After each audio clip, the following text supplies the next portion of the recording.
So welcome back to episode number 10, or part 2 of my Phnom Penh vlog. And for this episode, I thought we would do something a little bit different and make a direct comparison between Siem Reap and the capital city, Phnom Penh. So if you are in Phnom Penh, as I was, thinking about moving to Siem Reap, or Siem Reap moving to or looking to move to Phnom Penh, this will help, I'm sure, in giving some direct points of comparison between the two cities. And also, if you're not in Cambodia, but trying to decide where to make your home in the kingdom, I hope this video will also be useful. So just to give some context, I lived in Phnom Penh for 2 years. I've also lived in Siem Reap for 2 years. So it gives me a fairly balanced opinion of the two cities. And I have my office in Phnom Penh, so I frequently travel down to Phnom Penh to catch up with the team at least once a month. So I'm regularly commuting between the two different cities. So I hope that you find this vlog interesting and gives you a balanced opinion of both cities and why, in my point of view, recognizing that we all have different wants, different tastes, but in my point of view, Siem Reap delivers a far better quality of living.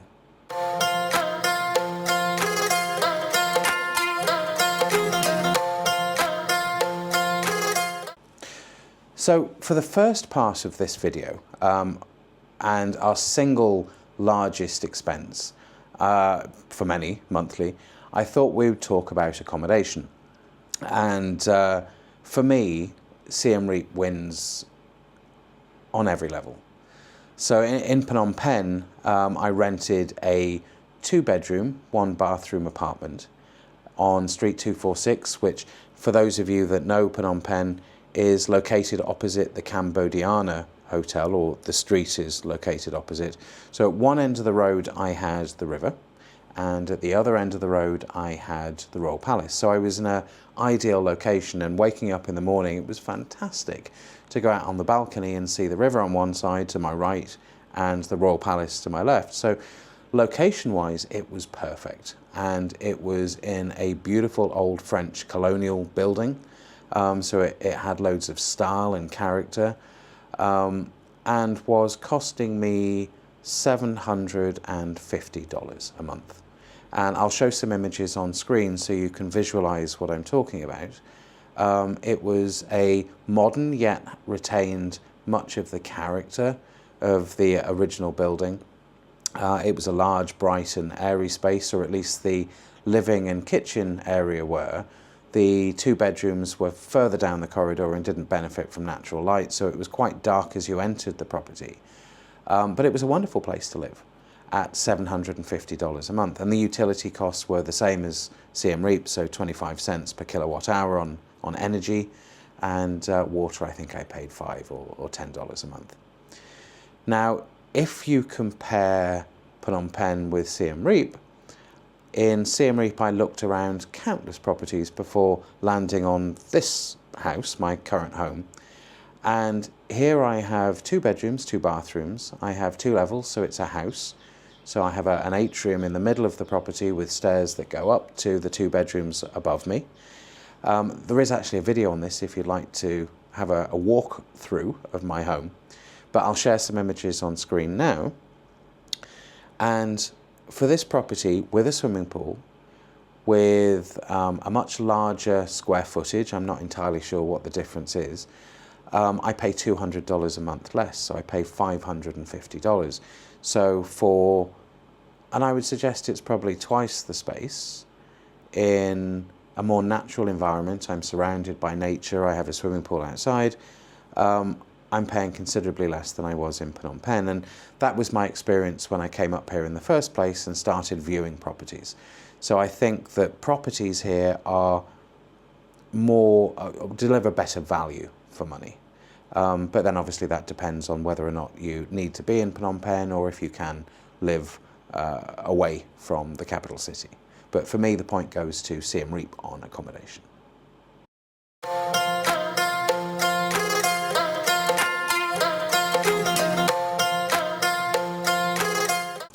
So for the next part of this video, I thought we'd talk about the environment. And they are very different environments, Siem Reap and Phnom Penh. So as I show you this video on screen now, you can see or get a feel for the environment in Siem Reap as I wander down the riverside. It's very quaint, it's very beautiful, it's surrounded by nature. And it's one of the things that really attracted me to Siem Reap over Phnom Penh. We have lots of little restaurants and boutique shops, and it's a very quaint and charming place to live. It's very different to the capital, Phnom Penh, which is, as you would expect, more developed, it's more densely populated, traffic is more of an issue. And I think that whilst there are some amazing places in Phnom Penh, and I'm taking you on a walk now down by the riverside area, where I still like to go for a walk whenever I'm in town, but you know, on the whole, things are busier, it's more stressful, people are there's less smiles in Phnom Penh than there is in Siem Reap, and people are a little bit more aggressive when it comes to selling their products and services. And I think for me the balance sits with Siem Reap on the environment side. Not only do we have the greenery, the nature, we have the Angkor Wat Temple complex just 1.5 kilometers down the road from here, where if you've been in Cambodia for a year, you get a free pass to visit, which is great to explore all the hundreds and hundreds of temples that are dotted around the province. In Phnom Penh, it's very busy, it's very polluted. It's and with the amount of people, I guess, that live in Phnom Penh, it's quite challenging to stay on top of waste management. So there are issues that I've seen with, you know, streets being perhaps a little bit pongy and a little bit dirty, which is something that I genuinely don't really see that much of, or at least around the area that I live in, Siem Reap.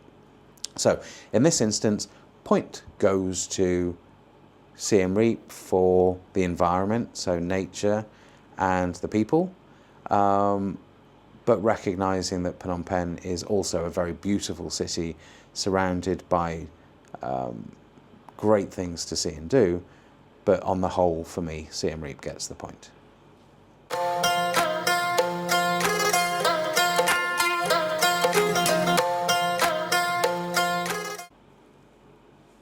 Next up is food and entertainment.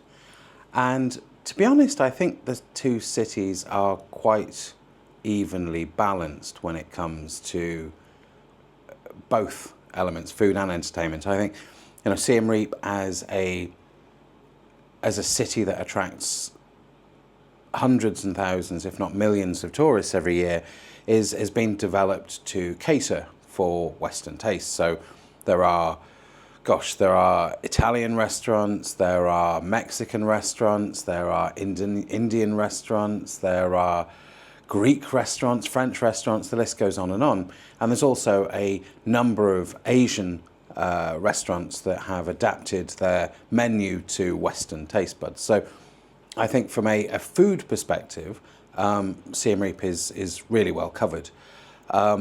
We also have some great nightlife.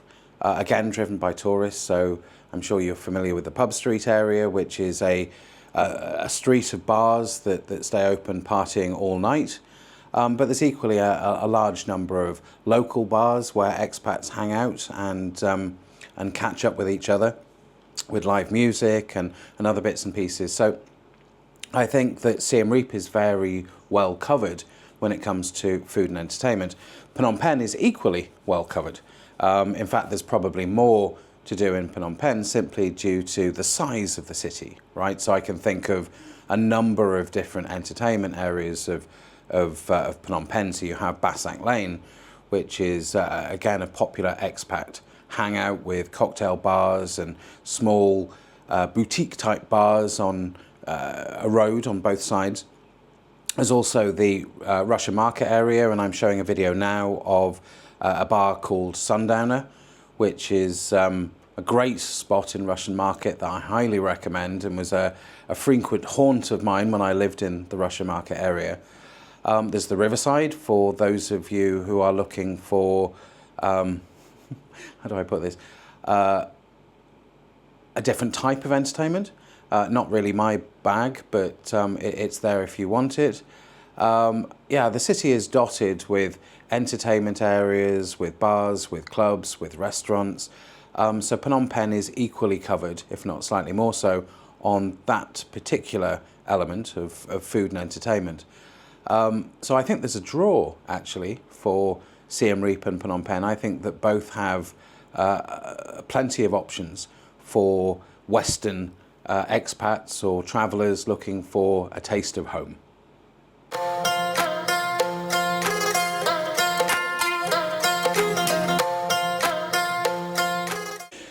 So if we think about employment and opportunities, this is where I think the pendulum starts to swing towards Phnom Penh. As the capital city, it is where most of the international organisations or corporations are based that have a presence in Cambodia. So I think that if you're coming to Cambodia looking for an opportunity or for work, Phnom Penh would be the better option for you, simply due to the size of the city. The opportunities that are available tend to be more in Phnom Penh. That said, if, like me, you don't need to be based from an office, you can comfortably work from home, well then the infrastructure in Siem Reap would support that. So I have very good internet connection at home. It does fall over occasionally, but there are always co-working spaces and coffee shops with fast internet speeds to keep you connected. So I think this part largely depends on you and what you're looking for. If you're coming to Cambodia for employment, I'd suggest that you'd find more opportunity in Phnom Penh.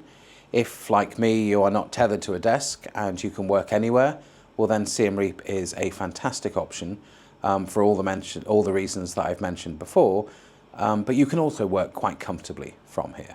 So I'm going to give the point though to Phnom Penh just because of the size of the city and the number of opportunities that are available.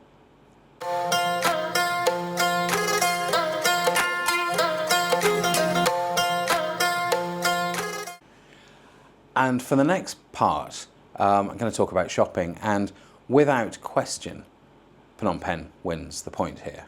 There are countless shopping centres now in Phnom Penh, all catering to Western consumers or Cambodian consumers looking to buy Western brands. So, you have Aeon 1, Aeon 2, the new Aeon 3 mall, and I'm putting up a video on screen now from my trip to Phnom Penh last week, where we went to the Chip Mong mega mall in Phnom Penh. So I struggle, to be honest with you, living in Siem Reap, finding clothes that fit me. I'm not the size of an average Cambodian man, so finding clothes and options and recognisable clothes and options is a real challenge for me here in Siem Reap. So if you're looking for shops, and if you're looking for choice, and if you're looking for brands, and if you're looking for the ability to be able to go out of your home or leave your hotel and find what you need, well then Phnom Penh would definitely be the best option for you. That said, I don't struggle. So I've adjusted my shopping and purchasing habits to do it when I'm in Phnom Penh. So I wait until I travel down to the city to go to the office, and then I buy whatever I need. So for me, it hasn't really impacted my life that much.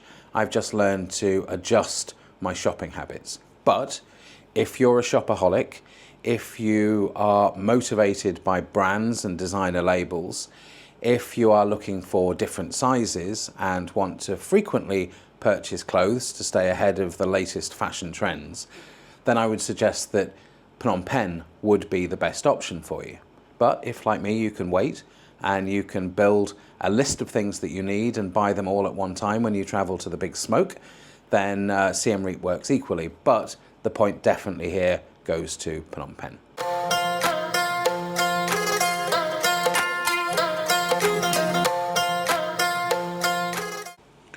So, to summarise, for me, Siem Reap delivers everything that I want. I am surrounded by nature. I have the Angkor Wat temple complex on my doorstep. I have all the restaurants, all the bars that I'm looking for. I am surrounded by expat friends and Khmer friends who, through the environment here, are typically happier and more relaxed than friends and colleagues in Phnom Penh. I have the ability to work comfortably from home with good internet connections and speeds. And I'm also able to save considerably.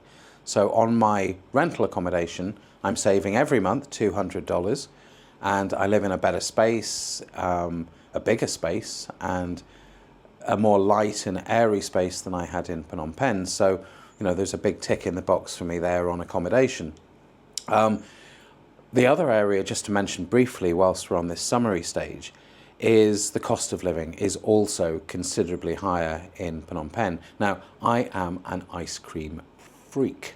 I love my ice cream, or more particularly my gelato. So the last time we were in Phnom Penh, and I'm going to use this as an example of the cost difference between the two cities. But when I was in Phnom Penh visiting the office last week, we took the opportunity to, whilst walking down the river, and I shared a video of that before, we took the opportunity to go into an ice cream parlour. And again, I'm throwing some images on the screen of this particular ice cream parlour in Phnom Penh, and I was blown away at the price. So for the two of us, and I think we just had 2 medium cups, so I don't know if that was 2 scoops in each, but it was a medium cup, and the price was well over $10, which kind of knocked me for 6 really, because my local gelato place, Gelato Lab, and again I'm showing an image on the screen, I never pay more than $5 for the same amount of ice cream. And don't tell anyone, but it's a lot better. So I think the cost of living is lower here than in Phnom Penh. And I completely get it, right? Because, if you are running a business, your rents and your staff are going to cost you more. So that unfortunately will always translate through to the price that you're paying at the till for any product that you're buying. So I completely get it, but I've chosen not to make that my gig. I live here in Siem Reap, and the cost of living is lower, both on accommodation but also foods and restaurants and other bits and pieces. So just finally, if you are looking for employment, if you are a shopaholic, well then I would definitely choose Phnom Penh over Siem Reap. If, like me, you're looking for a relaxed, peaceful quality of life and surrounded by nature, well then Siem Reap would undoubtedly be the right option for you. So I hope you found this video useful, and if you have any questions or comments, please put them in the box below. Otherwise, I will see you on episode number 11. Very exciting. Bye-bye.